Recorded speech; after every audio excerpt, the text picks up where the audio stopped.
మీరు మ్యూట్లో ఉన్నారు, అన్మ్యూట్ చేసుకోండి. ఓకే ఓకే వాసుదేవన్ గారు.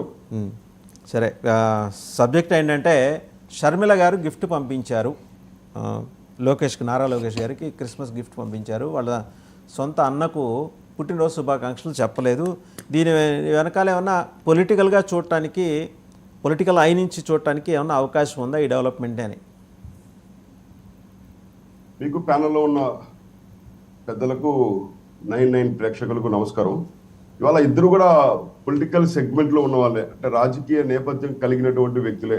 షర్మిల సొంతంగా ఒక పార్టీని పెట్టడము, తర్వాత పోటీకి దూరంగా ఉండడము, లోకేష్ తెలుగుదేశం పార్టీ యొక్క నాయకుడిగా కొనసాగుతుండడం పరిస్థితుల్లో ఆ చర్చకు రావడం సహజమే. ఎందుకంటే పొలిటికల్ రాజకీయ నేపథ్యం లేక రాజకీయ ఉద్దేశాలు ఉంటాయి, ఓటీ ఉంటుందనేసి అనుకోవడంలో తప్పులేదు. అయితే మీరు అన్నట్లు వీళ్ళిద్దరి మధ్య, అంటే జగన్ మోహన్ రెడ్డి సొంత చెల్లి అయినటువంటి షర్మిల గారికి జగన్మోహన్ రెడ్డి మధ్య ఉన్నటువంటి దూరం ఏదైతే ఉందో అది విస్పష్టంగా తెలుస్తుంది.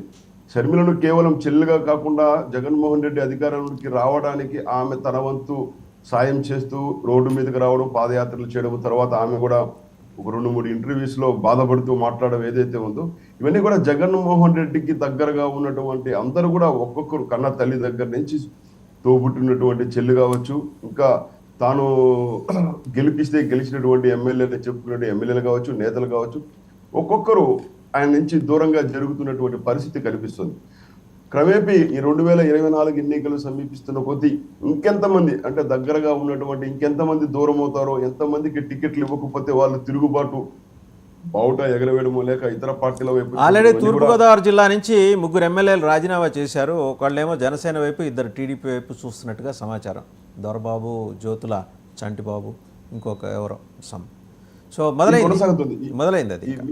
మీరు అన్నట్టు ఇది కొనసాగుతుంది, ఇది ఆగదు.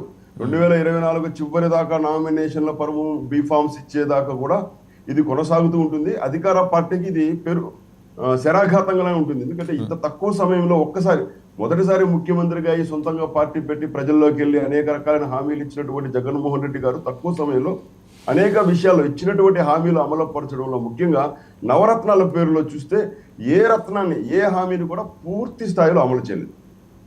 విద్యార్థులకు ఇచ్చినటువంటి హామీ కావచ్చు, నిరుద్యోగులకు ఇచ్చినటువంటి సిపిఎస్ రద్దు కావచ్చు, అదేవిధంగా ఉద్యోగులకు ఇచ్చిన సిపిఎస్ రద్దు కావచ్చు, నిరుద్యోగులకి జాబ్ క్యాలెండర్ విషయం కావచ్చు, మద్యపాన నిషేధం కావచ్చు, ఇలా చెప్పుకుంటూ పోతే ఏది కూడా పూర్తి స్థాయిలో అమలు పరచలేక వైఫల్యం చెందినటువంటి పరిస్థితిలో నేను తద్వారా నాకున్నటువంటి ఇమేజ్ కారణంగా మాత్రమే గెలిచారు, స్థానికంగా ఉన్నటువంటి ఎమ్మెల్యేల యొక్క ప్రభావం ఏమీ లేదని చెప్పి ఇవాళ పూర్తిగా అందరినీ మార్చుతున్నటువంటి పరిస్థితుల్లో కొంతమంది నాయకత్వం పైన, అంటే జగన్మోహన్ రెడ్డి నాయకత్వం పైన భవిష్యత్తులో అధికారంలోకి రామనేటువంటి మీమాంసతో దూరంగా జరుగుతున్నటువంటి సంఖ్య క్రమేపీ పెరుగుతోంది. ఇది ఇంకా ఈ టోల్ నెంబర్ పెరిగేటువంటి అవకాశం కూడా ఉంది. కాబట్టి ఆంధ్రప్రదేశ్లో అధికార మార్పిడి తథ్యం అనేటువంటి విషయాలు ఏదైతే ప్రచారం, అంటే ఇక్కడ శ్రీనివాస్ గారు ఆ డెవలప్మెంట్ని మనం ఏమన్నా రీడ్ చేయొచ్చా? నారా లోకేష్ గారి ఆధ్వర్యంలో టీడీపీతో కలిసి పనిచేయడానికి షర్మిల గారు ఏమన్నా ఒక స్టెప్ ముందరికి వేశారు, ఒక అడుగు ముందుకు వేశారు అన్నట్టు భావించవచ్చా? అంటే ఒకవేళ ఆమె పార్టీగా ఆమె వస్తే సరే, లేకపోతే కాంగ్రెస్ పార్టీగా వస్తే, అంటే కాంగ్రెస్ పార్టీ తెలుగుదేశం మళ్ళీ రీయూనియన్ అయ్యే అవకాశాలు, తెలంగాణలో చేసిన ప్రయోగం మళ్ళీ 2024లో చేసే అవకాశం ఉందా?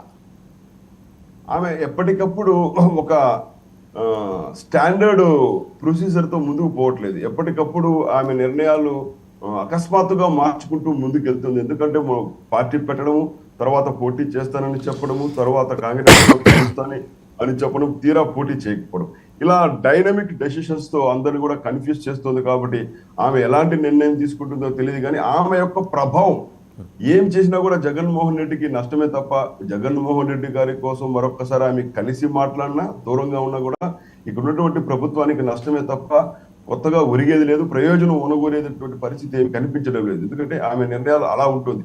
అదే సమయంలో ఇక్కడ ఒకటైతే కోరుకుంటున్నారు, ఇది ఇక్కడ ఉన్నటువంటి ఒక సమర్థవంతమైనటువంటి అవినీతి రహితమైనటువంటి పాలన కావాలనేటువంటి ఆలోచన, కోరిక ప్రజల్లో అయితే ప్రస్ఫుటంగా కనిపిస్తుంది. ఎన్ని రకాల తాయిలాలు, ఆ దిశగా ప్రతిపక్షాలు చేసే ప్రయత్నానికి షర్మిల గారి తోడ్పాటు ఉంటుందని మీరు భావిస్తున్నారా?